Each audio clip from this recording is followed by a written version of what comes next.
Tahukah kalian betapa pentingnya peran iptek dalam menjaga keamanan negara? Teknologi modern seperti radar, satelit, dan senjata pintar telah menjadi tulang punggung pertahanan kita. Namun, di balik kecanggihan tersebut, ada pula ancaman yang mengintai. Dalam video kali ini, kita akan membahas tuntas terkait dampak positif dan negatif perkembangan iptek di bidang pertahanan dan keamanan.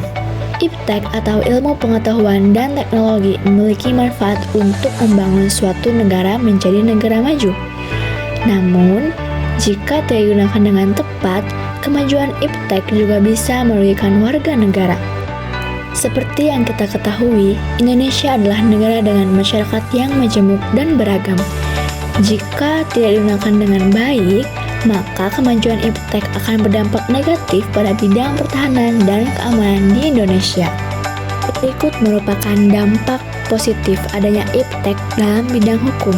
Yang pertama, menggunakan teknologi untuk meningkatkan efisiensi dan transparansi administrasi hukum. Contohnya, dengan menggunakan sistem informasi manajemen hukum. Yang kedua, meningkatkan akses ke informasi hukum sehingga dapat meningkatkan kesadaran masyarakat tentang hukum dan hak-hak mereka. Selanjutnya, menggunakan teknologi untuk mencegah dan mendeteksi kejahatan seperti peredaran uang palsu dan penipuan. Misalnya, dalam penanganan kasus korupsi, teknologi dapat membantu melacak aliran dana secara lebih akurat dan efisien, sehingga mempercepat proses penyidikan dan penuntutan. Adapun dampak positif adanya iptek dalam bidang pertahanan yaitu menggunakan teknologi untuk meningkatkan efisiensi dan efektivitas sistem pertahanan. Contohnya, dengan menggunakan radar dan sistem pelacakan pesawat. Yang selanjutnya, meningkatkan kemampuan pertahanan dengan menggunakan teknologi militer seperti sistem peluncuran rudal. Dan yang terakhir, menggunakan teknologi untuk meningkatkan kemampuan intelijen militer sehingga dapat mendeteksi dan mencegah ancaman.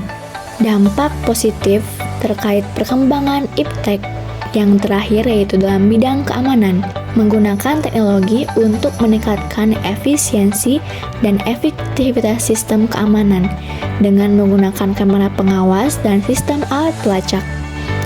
Yang kedua, meningkatkan kemampuan keamanan dengan menggunakan teknologi seperti sistem identifikasi wajah dan sensor biometrik.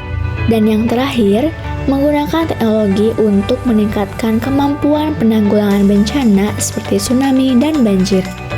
Dampak negatif dalam bidang hukum yaitu menggunakan teknologi untuk melakukan kejahatan seperti cybercrime dan penipuan melalui internet. Yang kedua, meningkatkan kemampuan penipuan dan manipulasi informasi, sehingga menyebabkan kesalahpahaman dan ketidaktahuan masyarakat. Selanjutnya, menggunakan teknologi untuk mengganggu keadilan hukum, seperti menggunakan algoritma untuk memberikan hukuman yang tidak adil. Kasus pencurian data pribadi dan penyebaran hoaks melalui media sosial menjadi tantangan serius bagi penegak hukum di era digital. Selanjutnya, dampak negatif di bidang pertahanan yaitu kemajuan teknologi memicu perlombaan senjata antar negara dan mencuri data rahasia atau melakukan sabotase tanpa perlu serangan fisik. Dan pembahasan terakhir yaitu dampak negatif adanya iptek di bidang keamanan dengan menggunakan teknologi untuk mengganggu privasi individu, seperti menggunakan algoritma untuk memantau perilaku individu, dan menggunakan teknologi untuk mengganggu keamanan masyarakat, seperti pembuatan bom self-made. Penggunaan teknologi pengenalan wajah secara luas menimbulkan kekhawatiran tentang potensi penyalahgunaan dan pelanggaran hak asasi manusia. Pembahasan tersebut, kita bisa melihat bahwa iptek memiliki peran yang sangat penting dalam pertahanan dan keamanan negara. Namun, kita juga perlu waspada terhadap dampak negatifnya. Oleh karena itu, mari kita bijak dalam memanfaatkan iptek dan terus berinovasi untuk menciptakan sistem pertahanan dan keamanan yang lebih aman.